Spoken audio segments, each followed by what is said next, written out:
एक राक्षस था।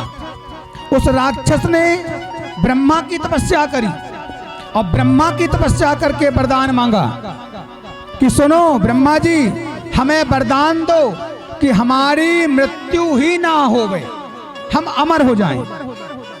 ब्रह्मा ने कहा भैया देखो, मृत्युलोक में जो आया है वो अमर है ही नहीं, कोई अमर नहीं है। बोले महाराज हमें तो वरदान दो, हम अमर हो जाएं। और दूसरी बात कि मेरा विवाह हो जाए, मेरा विवाह हो जाए।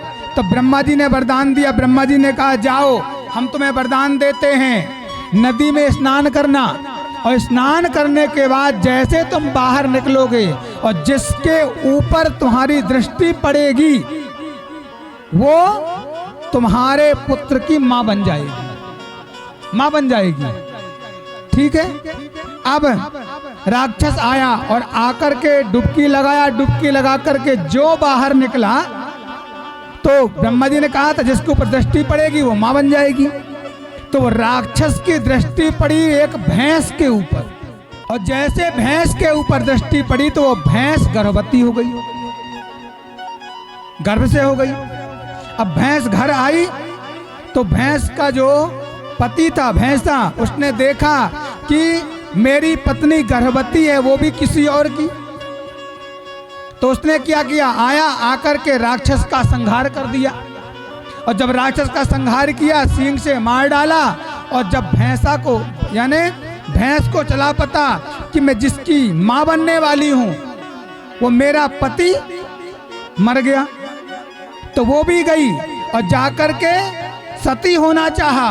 और जब वो भैंस सती होना चाहा तो उस भैंस के गर्भद्वार से झटका लगा तो उससे एक राक्षस की उत्पत्ति भई, जिसका नाम पड़ गया महिषासुर। महिषासुर नाम का राक्षस प्रकट हुआ। उसने सोचा कि मैं तपस्या करूंगा, ब्रह्मा की तपस्या किया, ब्रह्मा से वरदान मांगा मेरी मृत्यु ना हो, अमर हो जाऊं। ब्रह्मा ने कहा कोई अमर नहीं है, कुछ और मांगो। तो उसने सोचा कि नारियों के अंदर ताकत तो रहती नहीं, तो एक काम करूं, मैं वरदान मांग लूं कि नारी ही मुझे मारे, और वो भी ऐसी नारी मारे जो सती सावित्री हो, जो कभी झूठ ना बोलती हो, कभी अपने पति से ऊंची आवाज में बात ना किया हो, ऐसी नारी से मेरा वध हो गया। ब्रह्मा ने कहा तथास्तु। अब महिषासुर को तो वरदान मिल गया। उसने सोचा अब मुझे कोई ऐसी नारी पैदा नहीं हुई जो झूठ ना बोलती हो, अपने पति से क्रोध ना करती हो। अब तो भैया वो तो अत्याचार करने लगा, बहुत पाप बढ़ने लगा।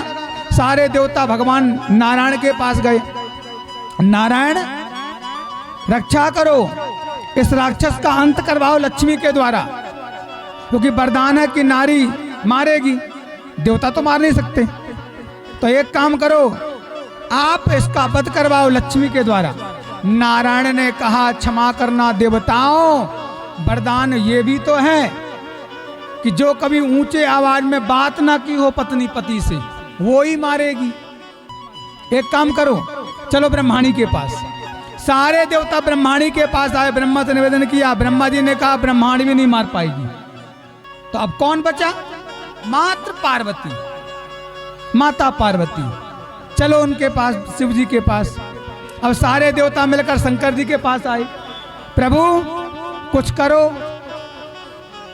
पार्वती के द्वारा इस महिषासुर का वध करवाओ, मरवाओ इसको। तो भगवान शंकर ने कहा भैया लड़ाई करने के लिए गुस्सा भी तो आनी चाहिए, हैं? जब गुस्सा नहीं आएगी तो अपने आप झगड़ा करने लग जाएंगे, लड़ाई करने लग जाएंगे क्या? तो देवताओं ने कहा एक काम करो ना, जाओ ना पार्वती को दिवाओ गुस्सा। शंकर जी ने कहा भैया हमारी तो कभी झगड़ा हुआ ही नहीं, अब मुझे मालूम भी नहीं कि झगड़ा कैसे करवाऊं, गुस्सा कैसे दिलवाऊं। तो देवताओं ने कहा एक काम करो शंकर जी, अंदर जाओ, और हमने सुना है कि अगर पत्नी को गुस्सा दिलवाना हो तो उसके बाप की बुराई चालू कर दो, अपने आप गुस्सा आ जाएगा पत्नी को। तो शंकर जी ने कहा पक्का आएगा गुस्सा? बोले हाँ ठीक है। अंदर गए शंकर जी। अब माता पार्वती रोटी सेक रही थी बढ़िया सुंदर तवा में, हैं हाथ की रोटी, पहले हाथ की रोटी बनती थी, अब बढ़िया सेकती जा रही तवा में। शंकर जी गए, पार्वती क्या कर रही है? पार्वती ने कहा प्रभु आपके लिए भोजन तैयार कर रही हूं। अच्छा पार्वती गुस्सा मत करना। क्यों, क्या कहना चाहते हो? अब रोटी सेक रही पार्वती। शंकर जी बैठ गए सामने। पार्वती तेरा बाप इतना बड़ा कंजूस,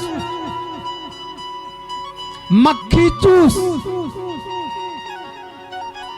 शादी कर दिया, विदाई कर दिया, एक तो गाड़ी और फ्रिज कूलर भी नहीं दिया। कितना बड़ा कंजूस। अब पार्वती रोटी सेक रही थी, रोटी सेकते सेकते हाथ की रोटी तवा में डाला और फिर हाथ रोटी सेकने लगी और कहने लगी क्या करूं, मेरा बाप मक्खी चूस है, लेकिन मेरा बाप दे भी देता तो तेरे बाप, तुम्हारे बाप के पास रखने के लिए घर भी तो नहीं था, घर भी तो नहीं था। अगर दे भी देते मेरे बाप तो तुम्हारे बाप ने तो घर बनाया ही नहीं, कहां रखते। शंकर जी धीरे से उठे और बाहर। देवताओं ने कहा गुस्सा आई? शंकर जी ने कहा क्या आई गुस्सा, हम उसके बाप पे गए, वो हमारे बाप पे चढ़ बैठी, नहीं आया गुस्सा। बोले एक काम करो, अब की बार जाओ, अब थोड़ा भाई का गुस्सा दिलवाओ, ठीक है। अब फिर शंकर जी गए, फिर भाई के ऊपर गुस्सा दिलवाया तो पार्वती चुपचाप रही, आई कुछ भी नहीं बोली, एक भी मस्तक में सिकन नहीं आई साहब। शिवजी उठकर आए, बोले देवताओं ने कहा गुस्सा आई? बोले बिल्कुल नहीं आई, मैं तो बकता रहा उसके भाई को, ऐसा है तेरा भाई वैसा, तो तेरा भाई ऐसा तो तेरा परिवार ऐसा, काहे को गुस्सा आए उसको? आया ही नहीं गुस्सा। इसका मतलब अब कुछ नहीं हो सकता। इतने में क्या हुआ, माता पार्वती बाहर आई। अब देवता सोच ही रहते गुस्सा कह देवाएं माता पार्वती को, और गुस्सा नहीं आएगा झगड़ा कैसे होगा, युद्ध कैसे करेंगे महिषासुर से। तो माता पार्वती बाहर आई और जैसे माता पार्वती आई, देवता बेचारी कर रहे थे गुस्सा दिलवाने के लिए, इतने में महिषासुर सामने से ही आ गया।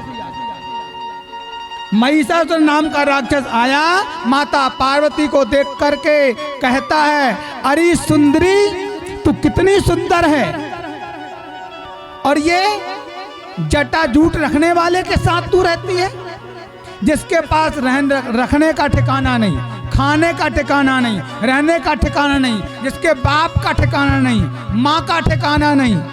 और एक काम कर, तू मेरे साथ चल, मैं तुझे महलों की रानी बना के रखूंगा। और जैसे ये शब्द माता पार्वती के कानों तक गए, माता पार्वती आग बबूला हो गई साहब, क्रोध में आ गई। इतना क्रोध में आई किलकारियां मारने लग गईं। सारे देवताओं ने कहा शंकर जी अब हट जाओ, अब माता रानी खुद संभाल लेंगी राक्षस को। अपने आप क्रोध आ गया।